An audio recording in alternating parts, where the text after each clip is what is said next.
r/NoSleep. Do not take Melbourne's 1:45 a.m. tram.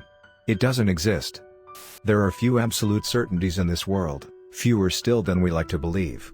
We construct the illusion of control, weaving order into the chaos of existence, pretending that our understanding of reality is absolute. But there are cracks in that illusion. I know this because I've seen what waits beyond them. This isn't a story I share lightly. Even now, I struggle to put it into words, to process what I experienced. But I feel like I must. Maybe it will serve as a warning. Maybe it will help me make sense of it. Or maybe, deep down, I just want someone else to carry the weight of knowing. It started a week ago, on a humid summer night in Melbourne. It was late when I finally left work, exhaustion pressing down on my shoulders. My job in the finance district had long since lost any charm it once had, reduced to endless spreadsheets and mind-numbing reports. Tonight had been no different. The overtime had stretched to nearly 2 hours past my supposed finish time, and by the time I was walking out onto the street, the city had grown quiet. I sighed and checked my phone, 1:38 a.m. I had just missed the last scheduled tram home, or so I thought. Cursing under my breath, I debated my options. A taxi would cost a fortune, and walking back to my apartment would take nearly an hour. That's when I saw it. A tram, sleek and white, rolling to a stop at the nearby station. The overhead sign read, Route 96 to 1:45 a.m. service. I hesitated. That wasn't right. There were no trams scheduled after 1:30. I would have known. But exhaustion and convenience outweighed logic. Maybe it was an unscheduled late-night service? Maybe a test run? Either way, it was headed in my direction. I stepped forward and tapped my Mickey card. The machine beeped as normal, and I climbed aboard. The tram was empty. That alone was unusual. Even this late at night, there were usually a few stragglers, drunken partygoers, night shift workers, students. But tonight, there was no one.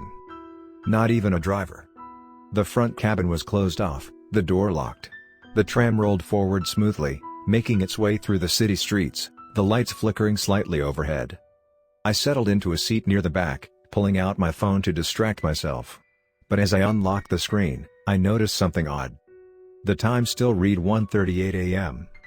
I frowned. That wasn't possible. I had definitely been waiting for at least a few minutes. The tram had been moving for a while now. I locked and unlocked my phone. No change. I checked my watch. 1:38 a.m. A cold, creeping unease slithered up my spine. Something was wrong. I looked around again, scanning the tram for any other passengers. It was still empty, but the further we traveled, the darker it seemed to get outside. The street lights flickered and dimmed as we passed, the neon glow of shop fronts fading into an inky blackness. The world outside was disappearing. I stood up and walked toward the front of the tram, my fingers gripping the overhead rails for balance. "Excuse me?" I called, knocking on the locked driver's cabin. No response. I knocked harder. Nothing. The tram continued on, gliding effortlessly along the tracks, the city outside now little more than a blur of shadows. I turned back toward the cabin, my heart hammering. Then I saw it. A man. Seated at the very back, in the farthest corner of the tram. He hadn't been there before. I was sure of it. I had scanned the entire tram when I got on. He sat unnaturally still, dressed in dark clothes, his face obscured by the shadow of his hood. But I could feel it, he was staring at me. I swallowed hard, trying to steady my breathing. "Hey, mate," I said, forcing my voice to remain casual. "Do you know where this tram is going?" No response. The man didn't move. Didn't blink. Didn't breathe. A shiver crawled up my spine. Something about him was wrong. Not just unsettling. Not just eerie. Wrong.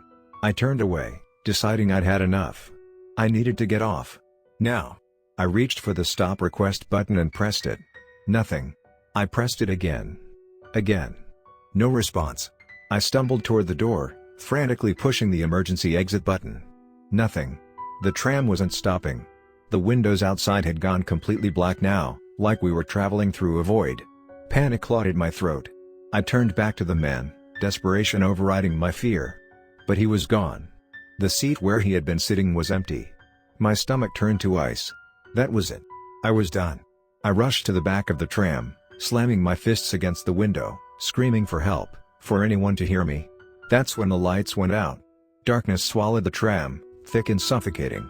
A sharp, Electric hum filled the air, static crawling over my skin. Then, a voice. Low. Garbled. Whispering right into my ear. "You shouldn't be here." I spun around, my breath catching in my throat. The hooded man was inches away from me now, his face barely visible in the dim emergency lights. His mouth didn't move, but I heard the words again, clearer this time. "You shouldn't be here." The tram shuddered, the metal groaning as if under immense pressure. The air had turned bitterly cold, my breath visible in front of me. My heartbeat pounded in my ears. The man reached out. I recoiled, stumbling backward. "Wake up!" His voice twisted, distorted, warping into something not human. "Wake up!" I gasped as a sudden impact knocked me off my feet. My vision swam. My body ached. And then... light. Streetlights. Neon signs. The familiar sounds of the city. I was sitting at a tram stop. Not the one I had boarded from. Not even close. I was at the final stop of Route 96, in St. Kilda. The tram was gone. The digital clock above the station read 3:15 a.m. I had no memory of the past hour and a half. My hands were shaking as I reached for my phone. It was dead. I stumbled to my feet, my mind racing. What had happened? Had I imagined it? Had I blacked out? But no, something had happened. Something real. I checked my pocket, feeling for my Mickey card. It wasn't there. Instead, I pulled out something else. A single, crumpled tram ticket. Dated January 13, 1982. My stomach twisted. There hadn't been paper tram tickets in Melbourne for decades. I never found out what happened that night. But I know one thing for certain. There is no 1:45 a.m. tram on Route 96. There never was. And if you ever see one, do not get on. I stood there, staring at the crumpled tram ticket in my trembling hands, feeling as though I was outside of time itself. The ticket's faded ink, the brittle texture of the paper, it was real. It was impossibly real. And yet, it couldn't be. The wind howled through the empty streets, carrying the distant echo of the tram bell. My skin prickled. The tram was gone, but its presence still lingered, as if the night itself hadn't yet accepted that it had left. I needed to leave. Clutching the paper, I shoved it into my pocket and forced my legs to move, heading toward the main road.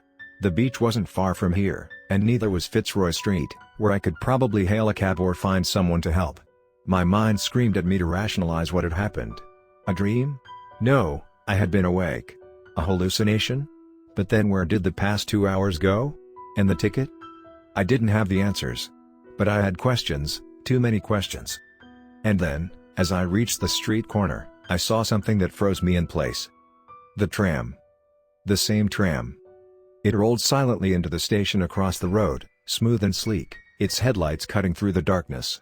The doors remained closed this time, but the sign above flickered violently as if struggling to decide what it should display. Route 96 to 1:45 a.m. service. I held my breath. A single passenger stepped off the tram. A woman. She looked disoriented, glancing around in confusion, her expression mirroring my own. Her clothes were outdated, 80s fashion, complete with shoulder pads and a frizzy perm, but what disturbed me most was the terror in her eyes. She turned her head and met my gaze. And she screamed. It wasn't just a normal scream. It was raw, primal, and full of a fear so deep it infected my very bones. She bolted toward me, her heels clacking against the pavement as she stumbled across the street. I was frozen, too stunned to move. As she neared, I saw the sheer panic in her features. You can see me? You can really see me?" she gasped, clutching my arms. I stammered, still in shock. "Why yeah, of course I can see you. What the hell is going on?" She was breathing hard, her eyes starting over my shoulder. "It's still here. It never leaves," she whispered. I turned to look, expecting to see the tram still idling at the station. But it was gone. The street was empty. My blood turned to ice. "I don't understand," I muttered. "What is it? The tram? What the hell just happened?" Her grip on my arms tightened. "It's not a tram," she said, her voice shaking. "It never was. It's something else, something that wears the shape of a tram. And once you get on, you can't get off." A fresh wave of nausea churned in my stomach. "I got off," I said quietly, trying to convince myself that this was all some insane, elaborate prank. But she was already shaking her head. "No," she said, voice barely above a whisper. "You think you did. But you didn't. Her words sent a cold jolt of dread through me. I pulled out my phone, hoping to call for help, but when I turned on the screen, my breath caught in my throat. The time still read 1:38 a.m. I looked up. The street, the buildings, the neon signs, they all looked off. A layer of something unplaceable had settled over everything, a wrongness I couldn't define. The air felt heavy, and the city, usually so alive even at this hour, was eerily silent. Then I noticed the shadows. Not mine. Not hers. But others. Dozens of them. They moved along the buildings, stretching unnaturally, shifting even when there was no light to cast them. Some were long and thin, others thick and twisted, none of them quite human. The woman saw me staring and pulled me back. "Don't look at them," she hissed. "Don't acknowledge them. That's how they find you." I swallowed hard, forcing my gaze down to the pavement. "What the hell are they?" Her voice wavered. "The passengers." My mind was fracturing, reality slipping through my fingers. "What do we do?" I asked, my voice hoarse. The woman inhaled sharply. "We need to find a way back. Before it resets again." "Resets?" She pointed toward the tram stop. "It always starts at the same time. 1:45 a.m.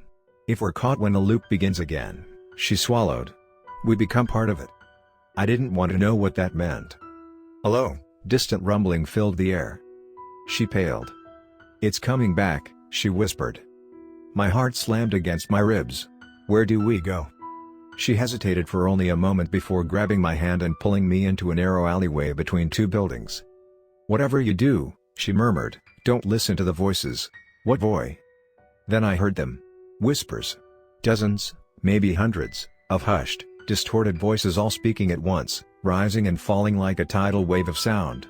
Some murmured in languages I didn't understand. Others sounded familiar, almost like people I knew. Then, one voice cut through the others. A voice I recognized. My mother's. "Sweetheart. Where are you?" I clenched my jaw, squeezing my eyes shut. I knew it wasn't real. It couldn't be. The woman tugged my hand. "Don't answer. It's not her." My fingers twitched. My mother had died 5 years ago. But I wanted to answer. I wanted to turn around. I fought against the instinct, focusing on the pressure of the woman's grip, on the sound of my own breathing, on anything except the whispers calling my name. We reached the end of the alley. A tram stop stood in front of us. But this time, something was different.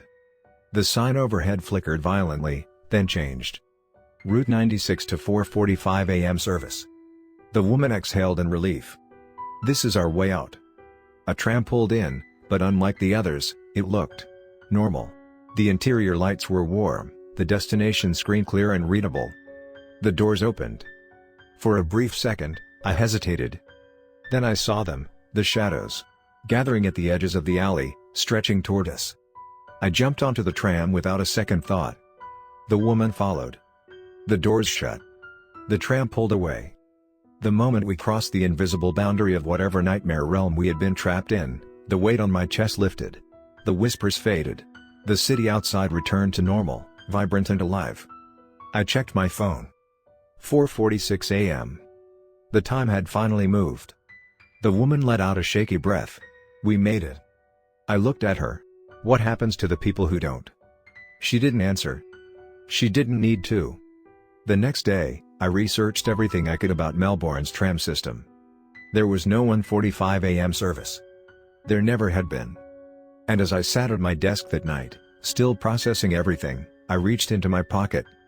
The old tram ticket was gone. But something else had replaced it. A new ticket. Stamped with tomorrow's date. Route 96 to 1:45 a.m. service. I'm leaving Melbourne tonight. And if you ever see that tram, do not get on.